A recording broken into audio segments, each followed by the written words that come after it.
भारतीय संस्कृति में यज्ञ, योग एवं आयुर्वेद जैसी अमूल्य विद्याएं हैं, जिसका मूल है वेद। इतिहास की ओर दृष्टि डालें तो भगवान राम, भगवान कृष्ण से लेकर राजा महाराजाओं, ग्रामवासियों व अरण्यवासी ऋषियों की कुटियों तक नित्य व नैमित्तिक यज्ञों का प्रचलन देखने को मिलता है।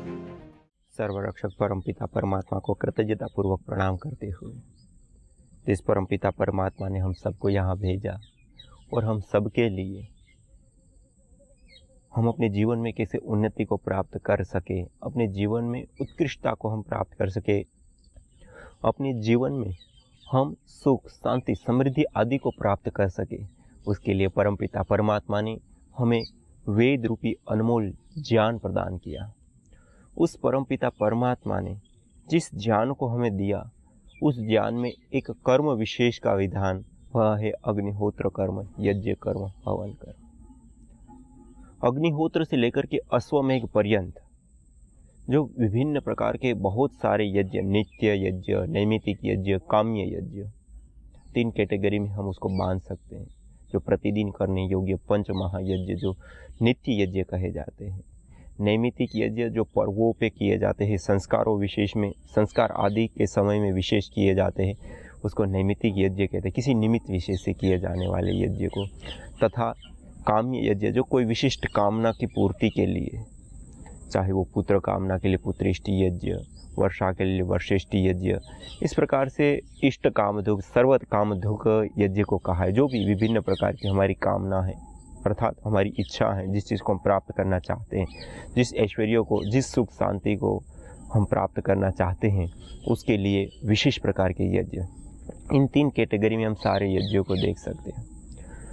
और मूल रूप से यह जो यज्ञ है वो पंचभूतात्मक यह देह से लेकर के पंचभूतात्मक के संपूर्ण ब्रह्मांड में स्वास्थ्य एवं संतुलन कायम करने के साथ साथ संपूर्ण अस्तित्व में जीवनीय शक्ति का, देवत्व का स्थापन करता है। यज्ञ एक ऐसी अनमोल विधा है जो संपूर्ण अस्तित्व के लिए उपयोगी होती है। धरती पर जितने भी कार्य किए जा सकते हैं या किए जाते हैं, उसमें सबसे उत्तम कर्म के रूप में इस यज्ञ को देखा गया है। और यज्ञ हमें एक बार की जो क्रिया है, एक बार का जो यज्ञ है, वो हमें एक साथ कई सारे प्रकार के लाभों को संपन्न करने वाला होता है। इसीलिए कहा शुचि जीवो अग्नि सहस्रारंभ, पवित्र ज्वाला वाली जो यज्ञाग्नि है वह हमें हजारों हजारों लाभ प्रदान करती है। तो यह जो पवित्र ज्वाला वाली यज्ञाग्नि कहें, अर्थात जो यज्ञ है, यज्ञ का मूल तत्व अग्नि है। अग्निर्वै देवानां मुखम, और वह अग्नि सभी देवताओं का मुख होता है। जब अग्नि है तभी हम इस यज्ञ को संपन्न कर सकते, बिना अग्नि के यह यज्ञ संपन्न नहीं होता। अर्थात यज्ञ का मूल तत्व कोई है तो वह अग्नि है, और वह अग्नि है सभी देवताओं का मुख, जिसको हम अग्नि, वायु, जल, पृथ्वी आदि, सूर्य, चंद्रमा आदि जो सभी देवगण है, दानव देव जो हमें नित्य प्रति देते हैं, हमेशा के लिए देते हैं, वो हमसे कभी कुछ मांगते नहीं। हम जिस जीवन को जी रहे हैं वो इन्हीं देवताओं के कारण हमारा जीवन संपन्न हो रहा है। जिन देवताओं ने हमें नित्य प्रति दिया है उनको कहते हैं देवता, दाना देव। और उन देवताओं को तृप्त करने का, उनको पुष्ट करने का, उसको संतुष्ट करने का, या उसमें कोई असंतुलन है तो उसको संतुलित करना, अग्नि, वायु, जल आदि में, तो वह कार्य यज्ञ के माध्यम से संपन्न होता है। और यज्ञाग्नि जो होती है वह अग्निर्वै देवानां मुखम, वह सारे देवताओं का मुख होती है। और इस अग्नि के माध्यम से अग्निना वै देवा अन्नम अदन्ति, अग्नि के माध्यम से देवगण अपने आहार को प्राप्त करते हैं।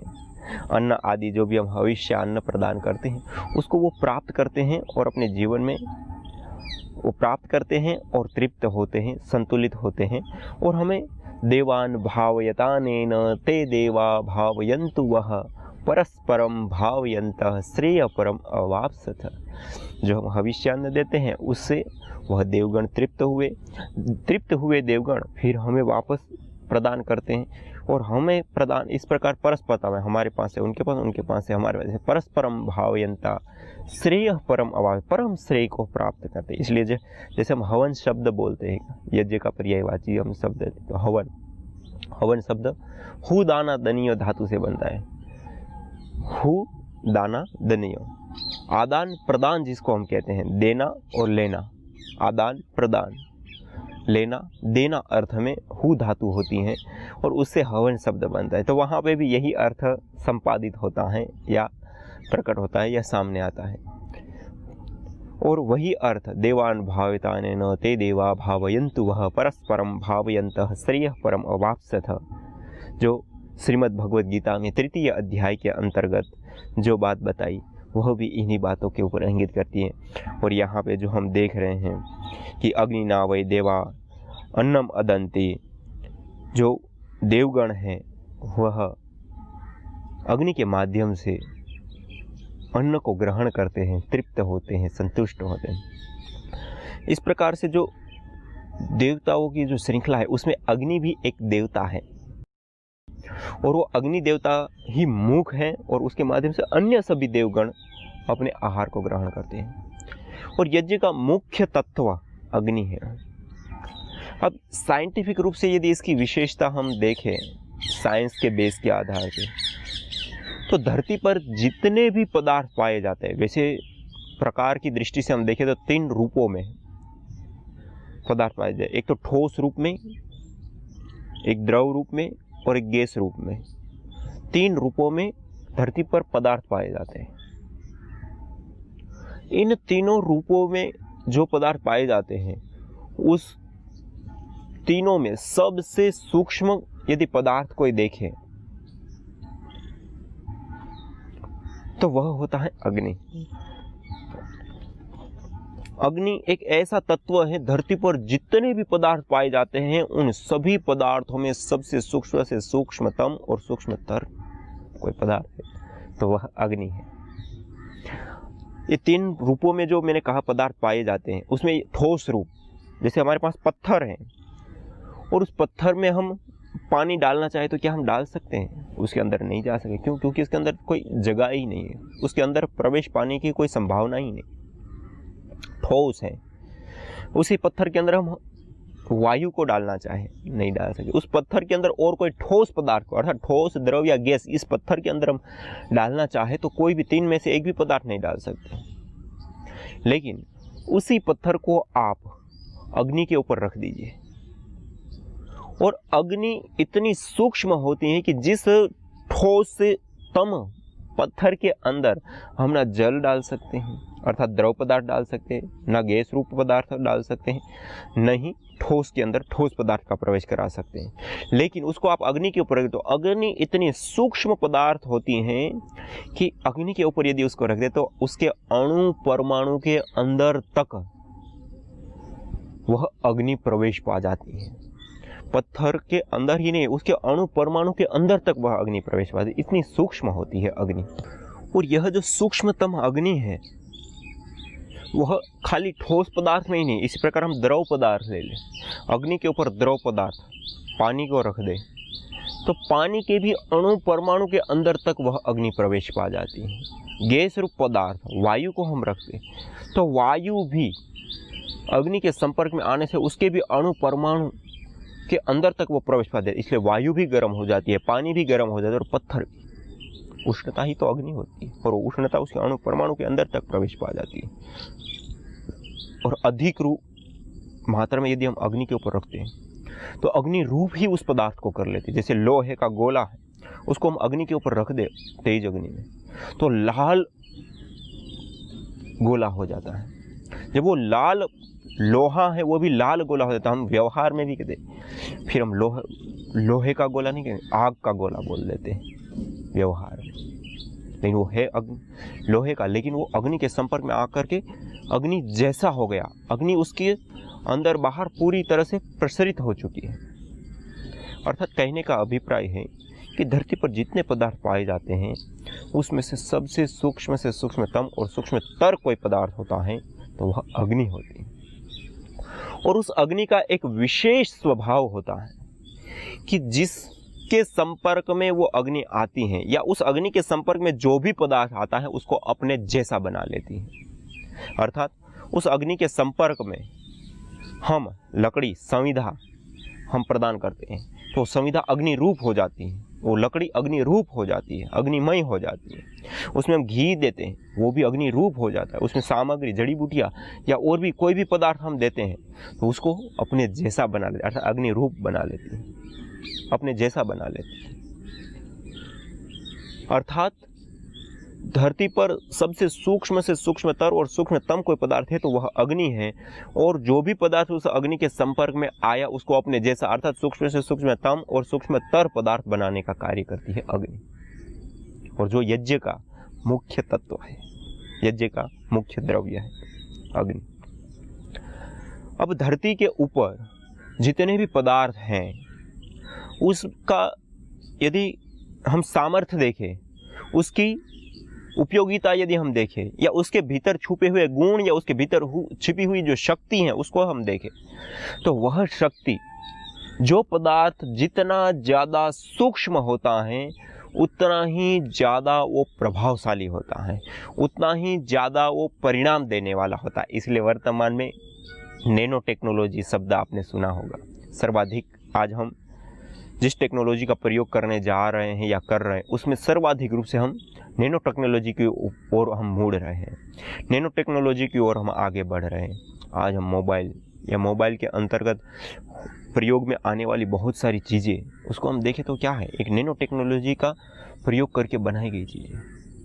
आज हमने ईंधन तक नैनो टेक्नोलॉजी के माध्यम से बनाए हैं। अब तो जर्मनी आदि कुछ ऐसे देश हैं जो पेड़ पौधों आदि की जो खाद होती है वो भी नैनो टेक्नोलॉजी के माध्यम से बना रहे हैं, अर्थात सूक्ष्म करके उसका प्रयोग लेना। जैसे हम आयुर्वेद को देखें तो आयुर्वेद में सामान्य रूप से आसव है, अरिष्ट है, वटी है, या अलग चूर्ण से लेकर के कई सारी प्रकार की औषधियाँ दवाइयों को हमें देते हैं। लेकिन जब व्याधि बहुत अधिक मात्रा में बढ़ गई है, कंट्रोल अवस्था में नहीं आ रही, तो उस समय आयुर्वेद का वैद्य क्या देता है? भस्म, रस रसायन विद्या, जिसको हम भस्म कहते हैं। उसमें क्या किया जाता है, जिस तत्व की हमें आवश्यकता होती है उन तत्व वाले पदार्थों को पहले अग्नि में जलाया जाता है, उसको राख कर दिया जाता है, भस्म बना दिया जाता है। उसको आप फूंक मारो तब भी उड़ जाए, ऐसी भस्म हो जाती है, राख हो जाती है। फिर उस राख को भी बार बार पत्थर के बीच में उसको खरल किया जाता है, घोटा जाता है, और जितना ज़्यादा उसको घोटा जाता है, खरल किया जाता है, उतना ही ज़्यादा वो राख पहले ही फूंक मारे तो उड़ जाए, इतनी सूक्ष्म थी।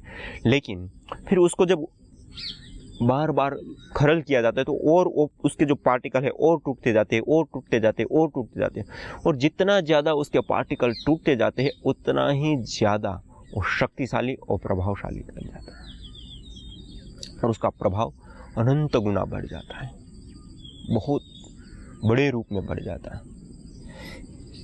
और महीने भर की जो दवाई आयुर्वेद का वैद्य जब वो देता है तो 1 ग्राम 2 ग्राम या 5 ग्राम की मात्रा में हमें वो भस्म देता है, और उसकी भी 60 पुड़िया बना करके महीने भर लेने के लिए बोलता है। और सामान्य रूप से हम दूसरी दवाई लेते थे तो उस समय हम उस दवाई में 5, 10 ग्राम, 12 ग्राम, 15 ग्राम इतनी दवाई वैसे हम एक टाइम में ले लेते हैं, 4-5 गोली और भी चूर्ण आदि हम लेते हैं।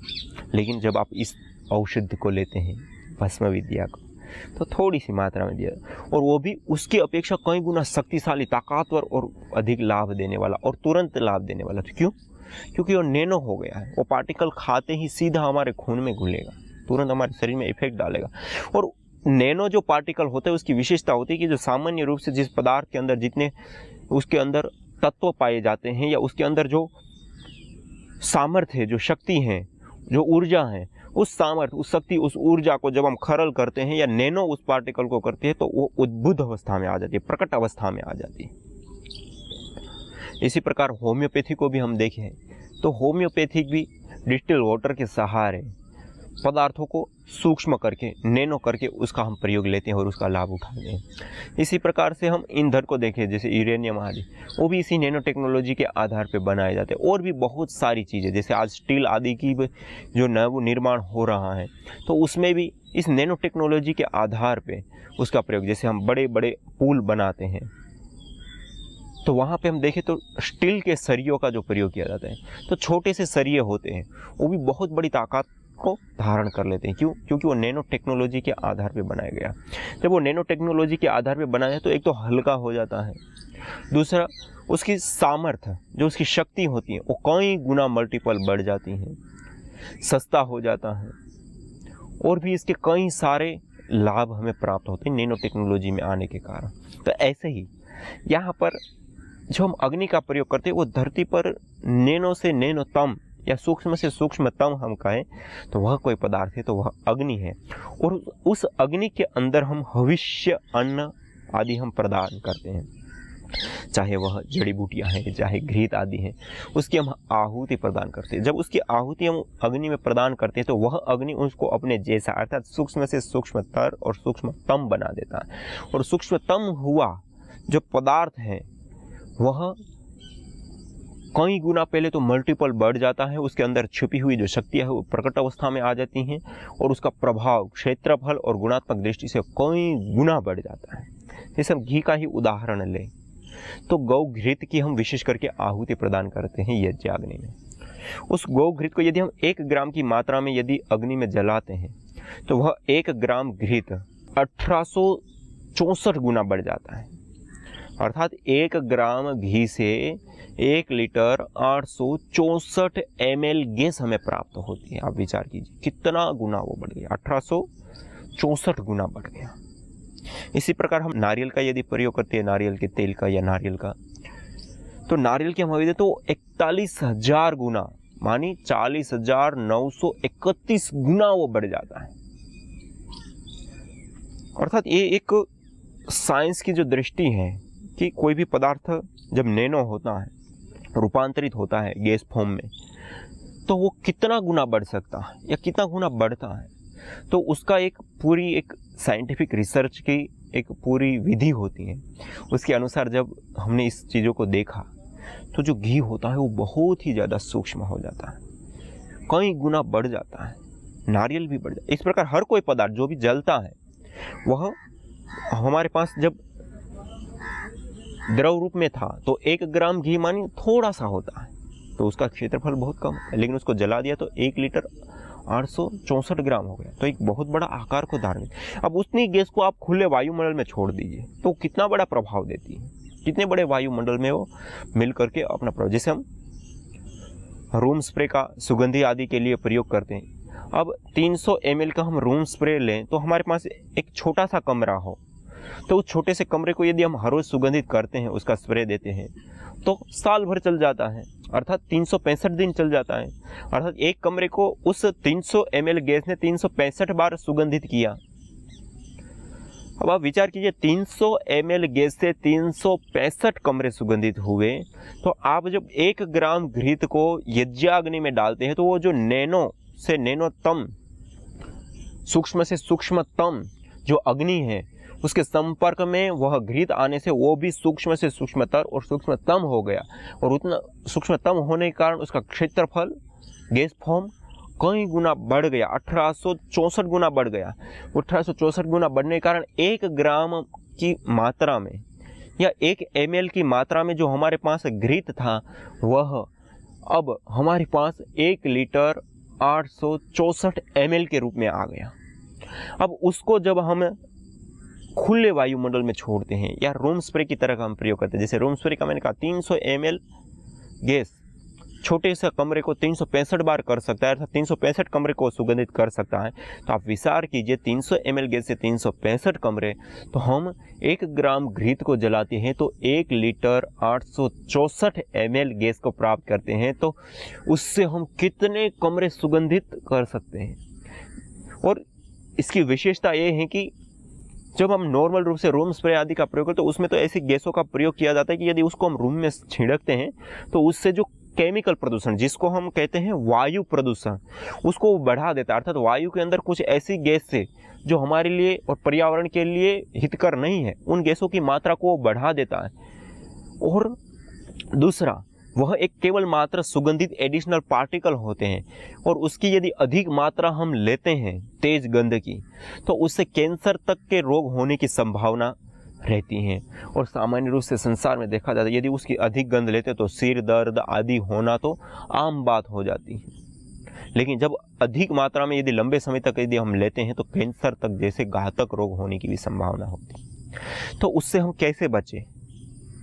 और दूसरा, हम यज्ञ करते हैं और उसके माध्यम से जो गैस बनी और उसको जब हम उस वायुमंडल में छोड़ते हैं तो घृत को सर्पी कहा गया। सर्पी मानी जो जहर को हरने वाला होता है। सांप क्या करता है? वायुमंडल के जहर को हरता है। ऐसे ही यह जो घृत का धूम्र होता है वह इस वायुमंडल के अंदर जो जहरीला तत्व है उसको अवशोषित करता है, सोखता है और अपने इस वायुमंडल को पवित्र, सुगंधित और सुरभि से युक्त कर देता है। और उसके अंदर जो केमिकल प्रदूषण, माइक्रोबायोलॉजिकल प्रदूषण, सूक्ष्म जीव होते हैं उसको भी नष्ट कर देता है जो हमारे लिए हानिकारक है। और रेडिएशन को भी कम करता है। अर्थात तीनों प्रकार के प्रदूषणों से हमें मुक्ति दिलाता है और सुगंधित वायु करके हमें उत्तम आयु को प्रदान करने वाला आयुर्वय घृतम कहा है। घृत को जब हम जलाते हैं और वायुमंडल में आ जाते हैं और उसको हम धारण करते हैं तो उससे हमारी आयु बढ़ती है। तो इस प्रकार से यज्ञ एक नैनो टेक्नोलॉजी है।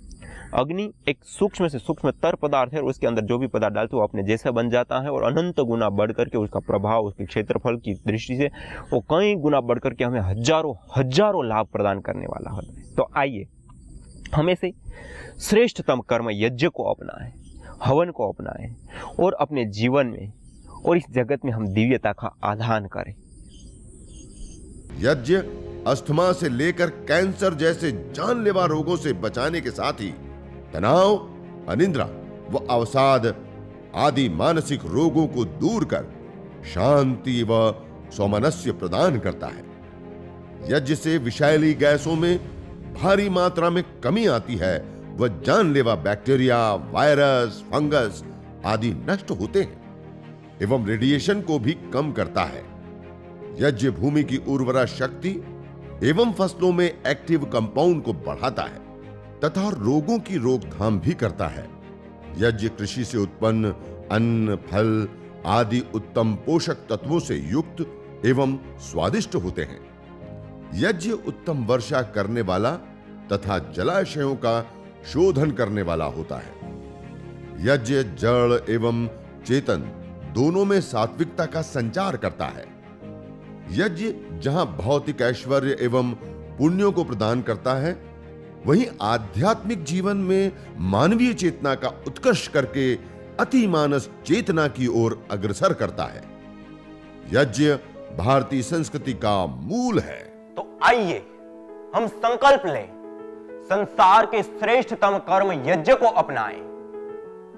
पिंड और ब्रह्मांड में संतुलन कायम करने वाले यज्ञ को अपने जीवन का अभिन्न अंग बनाएं एवं प्रकृति मां के प्रति अपने ऋणों को अदा करें। विश्व स्वास्थ्य का एक नारा, यज्ञ से होगा जग उजियारा।